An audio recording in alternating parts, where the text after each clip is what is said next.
Hey, Thomas here. Today you're learning one of the most awesome ninja skills out there. This is the Webster side flip, and even if this is a little advanced for you, you can stay and watch this video because we're going to be sharing with you some progression exercises to develop the athleticism for this. And this is what it's going to be looking like.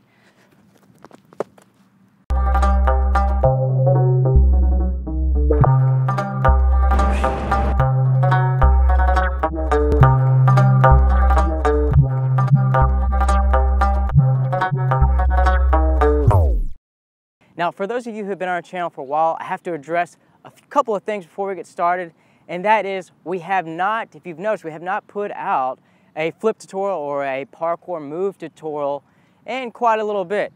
And you're probably wondering, why have you guys put out some more tutorials? And the reason is this. It doesn't matter if we teach you how to do these moves, like these more advanced acrobatic movements like this, if you do not have the fundamentals to your fitness down. And so that's why we've been focusing a lot on building those fundamentals. Now, just to let you know, we're not all about bodybuilding. We're not about CrossFit. We're building inefficient muscle. Here, we're all about building strong, efficient, lean muscle mass. So you may not look like the Hulk, but you're going to be able to move properly and last a very long time, especially if you're older and you're suffering from knee pain, joint pain, things like this, and you want to build basic movement patterns or functional movements and things like this. That's what we're here to do. And now let's jump into this Webster side flip tutorial. Let's go back to Thomas. All right, now it's time to break down the technique. Now, before starting, if you haven't learned your side flip or your cartwheel, these are pretty good prerequisites to learn before you go into your Webster side flip. So if you haven't checked out our side flip tutorial, it's in-depth, it's awesome. You can check out in the description below. All right, so we're gonna start off with the setup. The setup is very important for our Webster flip. This is where we're gonna be generating our power and our height for our jump. So, starting from the toes, working our way up, your toes are gonna be faced in the direction you want to side flip. Your knee is going to be slightly bent, not bent too far, it's gonna be just slightly bent in line with your toes here. You're going to have your hips slightly staggered here, so your back leg is behind you. It's going to be getting ready to throw up in the air. You're going to have a nice straight back. This is very important. You want to have your head in a neutral position and your back straight, and you want to try to maintain this throughout the entire flip. And what I like to do for the setup as well is I have this rocking motion. So I'll lean back before I go into the next step, and that's the jump or the takeoff. So we have our setup. Now we're going into the jump. To initiate the jump, we're going to put the weight into our front foot. Again, we're starting with that rocking motion, putting the weight into the front foot. We're dipping down with the back, again, keeping it straight. And this is where we have our arms in front because we're going to be throwing them up and back. Some people make the mistake of throwing their arms forward. We're going to be throwing them up and back. And during this jump is where we're going to have to coordinate a lot of our body parts to lift ourselves up to get the ultimate height.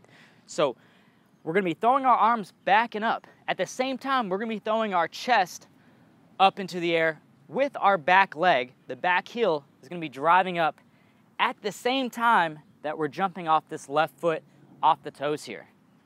So that's what it's going to be looking like, the jump takeoff, okay? So a lot of body parts moving together. From there, once we start to lift off the ground, this is when we go into the third phase, that's the tuck.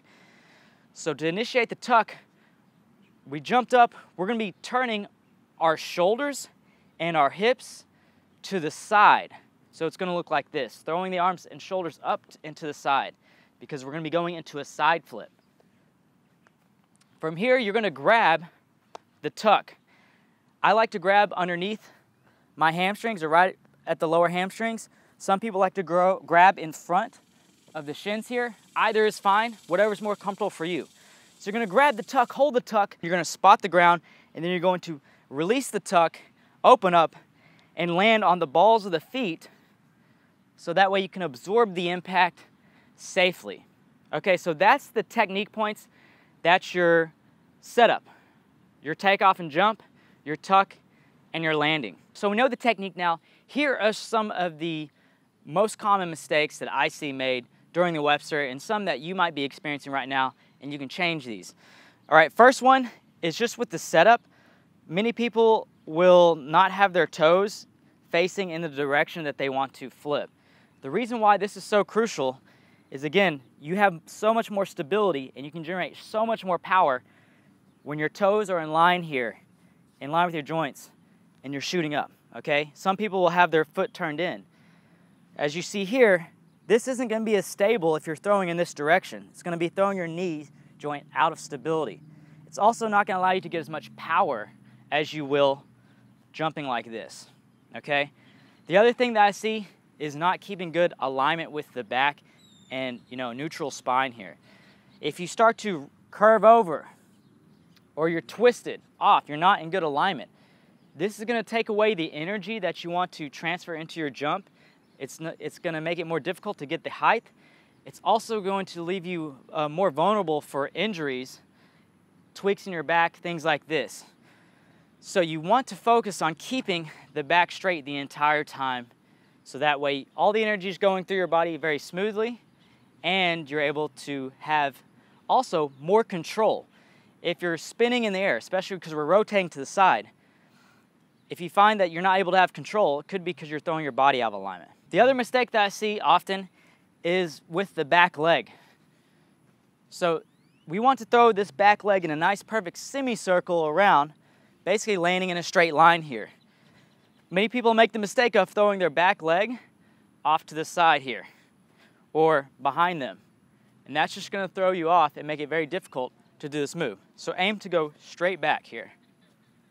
The last and final mistake I see is throwing the arms in front. Now, for diving front flips, things like this is great. But for the Webster, it's going to be a lot easier to generate the height and the power to be able to rotate on flat ground if you're throwing your arms back and up. So those are the biggest mistakes that I see made with the Webster side flip.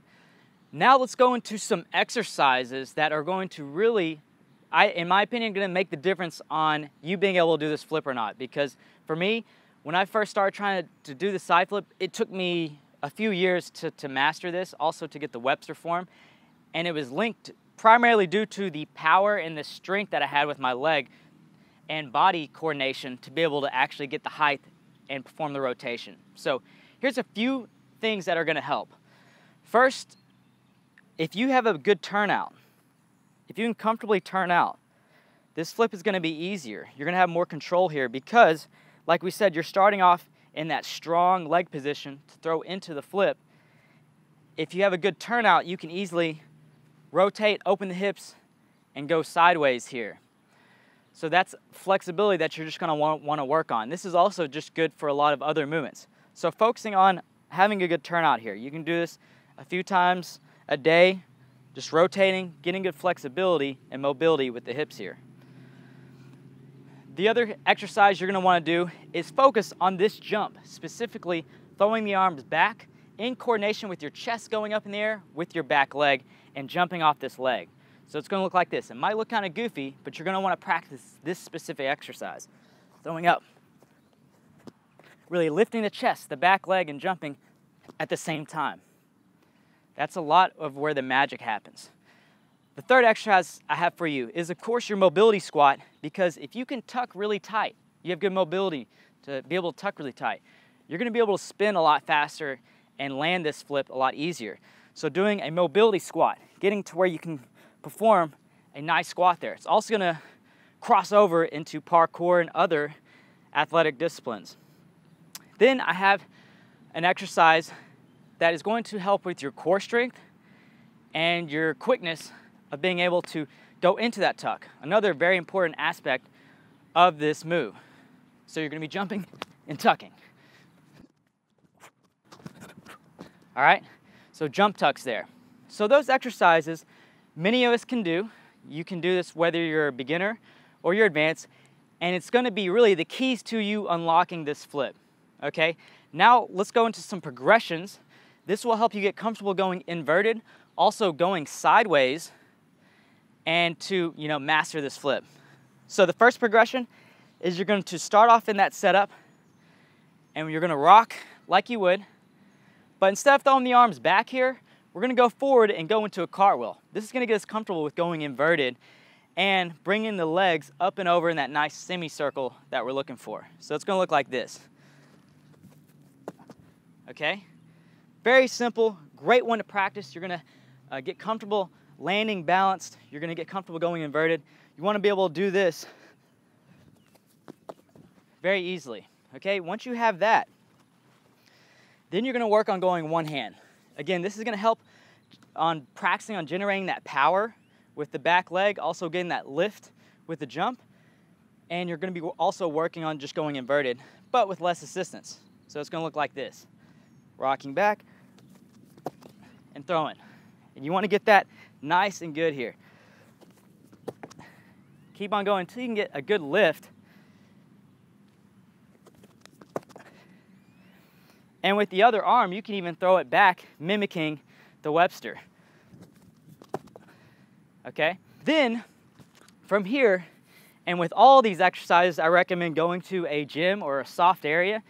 You know, I worked with mattresses a long time ago, just anything I could find that was soft. But ideally, you want to be in a gym. You can then start to elevate yourself, find a padded box, and work on doing your Webster off the padded box into another mat or into a foam pit if that gym has a foam pit. This is going to help you get used to the technique, but you're not having to, you know, perform the same amount of jump that you do from flat ground. And then as you progress, go into a smaller and smaller box until you master it at ground level. And then you have your Webster side flip. You follow those progressions. Now, like I was saying before, the magic is going to be in those conditioning exercises. That's where you're going to see the biggest differences. That's what I saw for myself. It took weeks and months of just practicing this jump, practicing the cartwheel, getting comfortable with this, going sideways, getting comfortable going inverted, and that's really what unlocked it for me. So make sure to focus on those drills. And again, if you're advanced or if you're a beginner, those drills can help you in your athletic performance in any discipline. So that's it for this video. Make sure to subscribe to the channel for more videos like this. Leave any comments down below for any more tutorials or tips you want. Also, for those of you who've been, a subscriber of ours for a while and you're more advanced with your movement, check out our 5-day parkour course. Get started in some parkour. You can also check out our crash course in the parkour. So, as always, train safe. See you in the next video.